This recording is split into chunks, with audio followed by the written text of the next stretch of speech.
di balik itu lagi, nggak ada sindir-sindiran. Kalau mau ngomong ya ngomong gitu. Ya enggak, jangan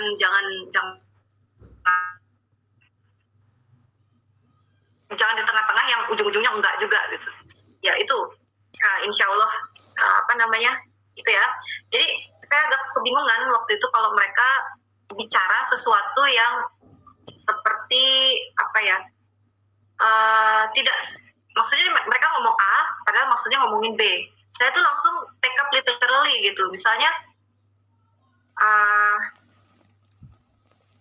aduh harinya panas gitu, maksudnya beliau bilang buka pintu toh ya, bukain pintu. Iya harinya emang panas, terus saya cukup gitu, maksudnya itu bukain pintu, tapi saya langsung ambil aja iya emang panas, terus kenapa gitu. Kalau mau bilang bukain pintu ya bilang buka pintu, jangan bilang harinya panas gitu. Kayak kalau di rumah kalian gimana tipe-tipenya, yang straightforward atau yang kode-kodein dulu? Dua-duanya campur ya, tergantung. Kode. Oke, yang kode ini yang saya susah memahaminya. Contoh nih, kalau ibu kalian bilang kayak gini atau kayak gini. Contoh, Dek, Toka, atau nama kalian, kamarmu bau ya. Terus, atau bilang kayak gini, Dek, bersihin kamarnya. Mana ibu kalian bilang apa? Yang mana? Yang kamarmu bau. Kamarmu bau. Oke, kamarmu bau gitu. Ada yang langsung bilang bersihin kamarmu gitu. Itu kalau udah marah. Itu kalau sudah ada Tergantung mood beliau kan. Tergantung mood beliau. Oke. Kalau yang tadi itu namanya lokusi ya. Lokusi itu bersihkan kamar. Itu itu namanya perlokusi. Maksudnya beliau mengatakan sesuatu, kalian tuh harus melakukan gitu. Itu perlokusi namanya. Apa yang dikatakan itu dikerjakan, ya. Bersihkan kamarmu. Tapi kalau misalnya beliau bilang, aduh kamarmu bau nih, itu kan kalian bisa langsung ambil aja literally. Tapi apakah kalian akan melakukan sesuatu setelah itu? Aduh kamarmu bau deh gitu. Kalian bertindak atau enggak, cuekin aja? Oh, langsung masuk ke kamar. Pura-pura nggak dengar. Pura-pura nggak dengar. Tapi kalian paham kan maksudnya? Paham. Ya berarti makna speaker itu sampai, cuman kalian nggak lakukan tindakan itu. Woi jangan kena, aduh kucing ini dekat tombol power loh, sana. Sorry, kucing saya ini caper. Oke, ya itu yang dipelajari di pragmatik, dan seringkali itu terjadi di film. Waktu kami S2 kami disuruh pilih satu film gitu, terus catat apa saja tindakan-tindakan yang dilakukan oleh si main karakternya, apa saja tuturannya, kemudian speech act-nya itu nanti gimana, nanti kita bahas tentang speech act sedikit di sini. Tindak tuturnya itu gimana, dia mau minta, dia ngomong aja, atau dia ingin orang itu melakukan sesuatu. Boy, stop it, that hurts. Oke, insya Allah tadi ya. Jadi kita setuju, terkadang kita nyebut insya Allah itu untuk menolak secara halus. Jadi teman saya nggak salah juga. Oke, next, pragmatik. Apa itu pragmatik? Pragmatik itu adalah ilmu tentang apa yang dimaksud oleh pembicara. Apa yang dimaksud oleh pembicara. Jadi yang kita teliti di dalam pragmatik itu adalah apa yang dituturkan orang itu tadi. Apa maknanya? Oke, kita bicara juga tentang makna, tapi apa makna yang dituturkan, right? Dan pragmatik juga mempelajari tentang makna secara kontekstual. Kalau nggak ada konteksnya, kita nggak bisa ambil kesimpulan. Oke? Kalau nggak ada konteks, nggak bisa ambil kesimpulan. Itu kalau di pragmatik. Dan pragmatik itu juga mempelajari tentang bagaimana ada makna yang tersembunyi ketika kita berkomunikasi. Makna yang tersembunyi, implikasi dari makna itu tadi. Kayak, aduh, kamarmu bau ya, Dek, gitu. Maksud dalam hati ibunya mungkin, ayo bersihin kamarmu nih, udah bau, gitu. Tapi beliau nggak langsung ngomong, bersihin kamarmu. Nah, berarti kan dalam tuturan beliau itu ada sesuatu yang ingin beliau sampaikan, selain kamar itu bau saja. Ada sesuatu yang ingin beliau suruh, tapi kalian paham atau tidaknya, atau melakukan atau tidaknya itu terserah si yang mendengar ya, tergantung. Ya, jadi pragmatik itu mempelajari tentang tuturan yang dituturkan oleh pembicara. Maknanya itu apa? Entah dia maknanya secara gamblang, literal, harfiah. Oke, kalau kamar bau ya emang dia bilang komentar kamar bau aja gitu, bukan nyuruh apa-apa, atau ada implikasinya, nyuruh sesuatu ketika berbicara seperti itu. Oke, tadi saya katakan ini berhubungan juga dengan semantik, tapi perbedaannya adalah semantik itu mempelajari tentang literal atau structural lexical meaning.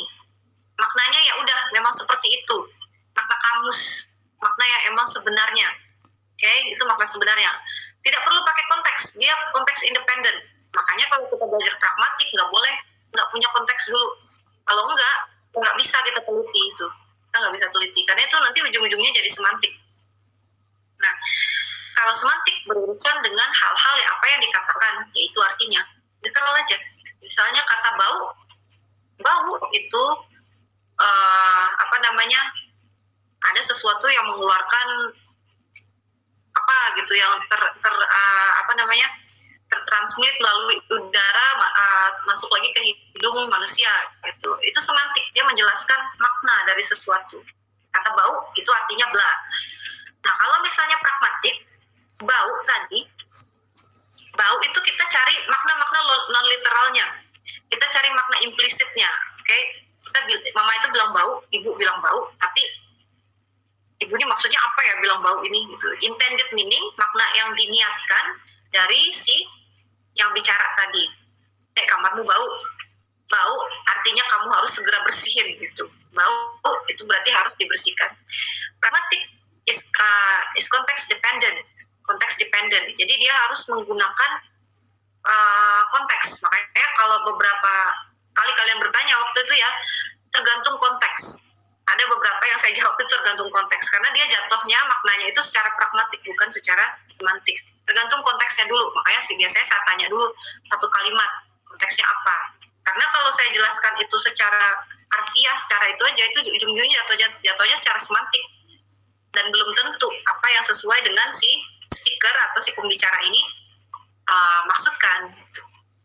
Nah, kalau untuk maknanya, pragmatics deal with what is implicated or inferred. Jadi apa yang diimplikasikan, makna yang terkandung di dalam kata itu, makna lain yang terkandung di dalam itu, atau makna yang kita simpulkan dari perkataan itu. Oke, contoh tadi, Dek, kamarmu bau. Implikasinya adalah kamarmu nih kotor, bau, bersihin. Nah, infer, kita tarik kesimpulan, sama aja seperti tadi. Karena kamar saya bau, saya harus membersihkan ya supaya nggak bau lagi.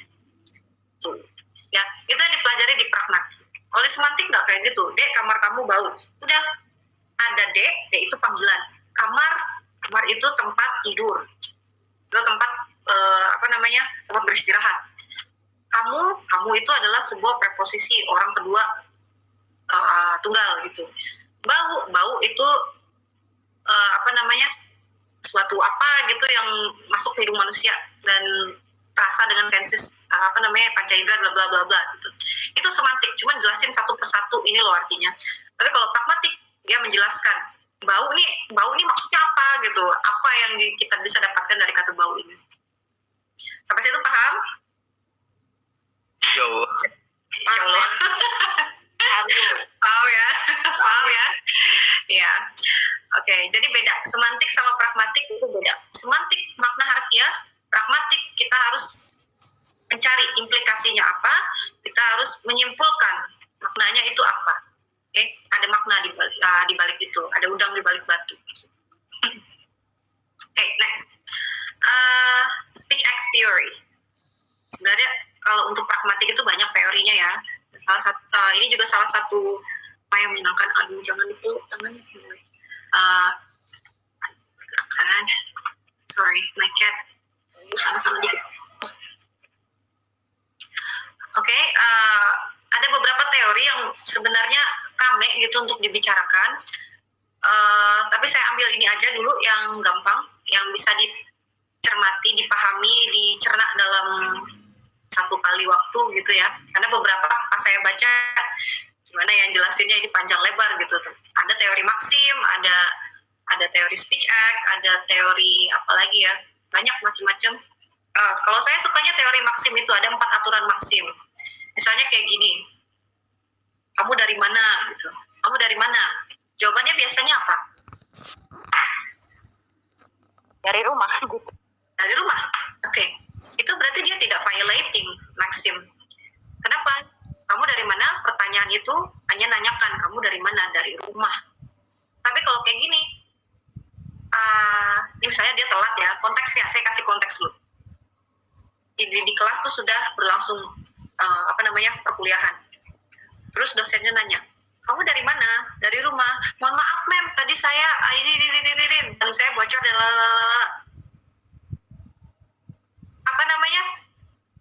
perlu nggak alasan itu tadi dari pertanyaan kamu dari mana? Nggak perlu. Nggak perlu. Nggak perlu. Kan saya nggak ada nanya kenapa. Nggak perlu. Itu saya nggak ada nanya kenapa. Nah itu emang terjadi sebenarnya di kehidupan kita, tapi itu ada teorinya. Itu masuk nanti ke teori Maxim. Teori Maxim. Nah yang dilakukan si mahasiswa tadi itu adalah violating. Violating itu menyalahi dari teori tadi. Harusnya ditanya dari mana, dari rumah, udah sampai situ aja. Tapi ternyata dia lanjutkan lagi, mohon maaf kan tadi ban saya bocor gini. Nanti ada penjelasan lainnya. Nah itu panjang. Kalau untuk teori Maxim itu panjang banget. Jadi saya pilih yang ini aja, speech act theory. Kebetulan saya baru proofread kemarin ada satu artikel, dia bicara tentang speech act ini, indirect speech act di kelas bahasa Arab. Jadi nggak ada salahnya kita bicarakan ini sedikit. Speech act theory is proposed by J.L. Austin and developed by J.R. Searle. Yang saya kenal sih yang ini, bapak yang ini nih, ya. Tapi ternyata yang mempropos itu Pak Austin ini, tapi yang mengembangkannya adalah Pak Searle. Language is not only used to inform or to describe things, it is often used to do things, to perform acts. Jadi maksudnya bahasa itu tidak hanya digunakan untuk menginformasikan atau mendeskripsikan sesuatu, tapi juga digunakan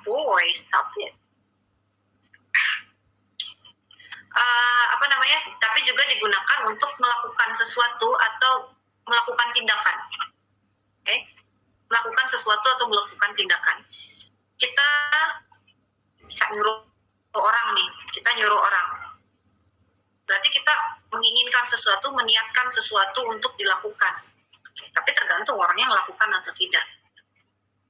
Ya, jadi bahasa tidak hanya untuk memberi informasi atau mendeskripsikan sesuatu, tapi juga ada makna lain di baliknya. Nah, itu sering sekali digunakan untuk melakukan sesuatu, melakukan tindakan maksudnya. Nah, speech act itu terdiri dari 3. Oh my gosh, there are so many obstacles today. Boy. Oke, ada 3 ya speech acts itu: locutionary act, illocutionary act, sama perlocutionary act. Bahasa Indonesianya lokusi, ilokusi, perlokusi. Tindakan lokusi, tindakan ilokusi, tindakan perlokusi. Itu bahasa Indonesianya. The act of saying something. Kalau locutionary act itu the act of saying something. Jadi dia cuma mengatakan sesuatu menggunakan tata bahasa, menggunakan bunyi atau semantik sistem dari bahasa itu. Jadi cuma diucapkan aja, tidak ada makna tersembunyi, cuma ngomong aja. Oke, cuma ngomong, entah itu written atau spoken, entah itu ditulis ataupun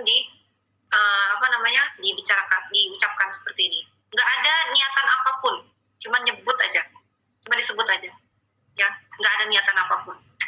Nah, kalau ilokusi itu ada tindakan yang dilakukan ketika mengatakan sesuatu itu tadi.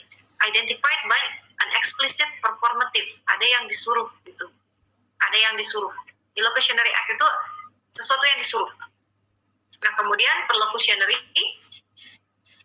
itu the act performed by or as a result of saying something.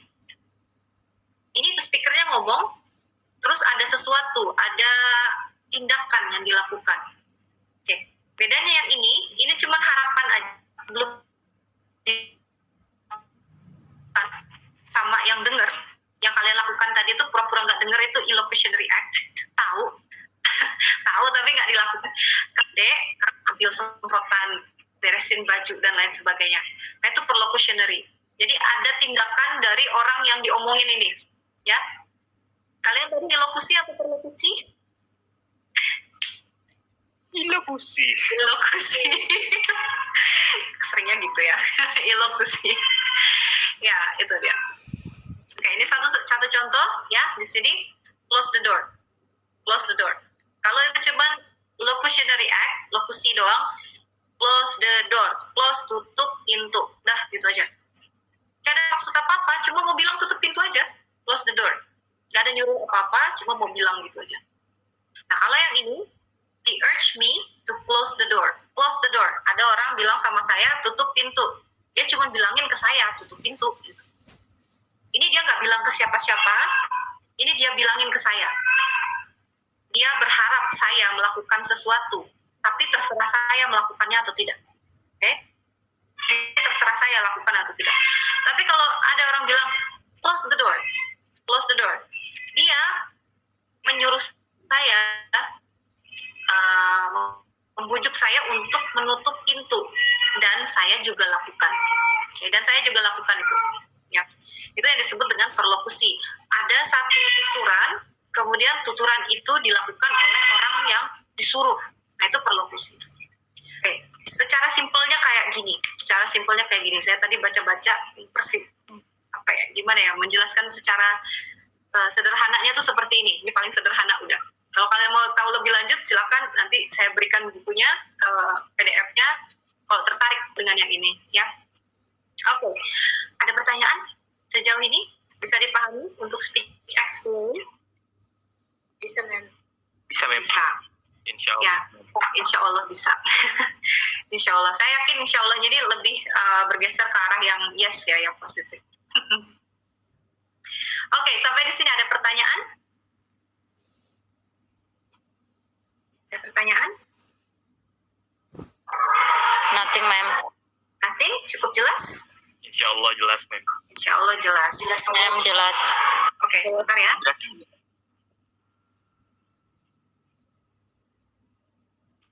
Wait a minute. Aduh, hari Minggu ini memang benar-benar banyak sekali gangguannya. Oke, kalau tidak ada kalau tidak ada pertanyaan, saya stop sharing.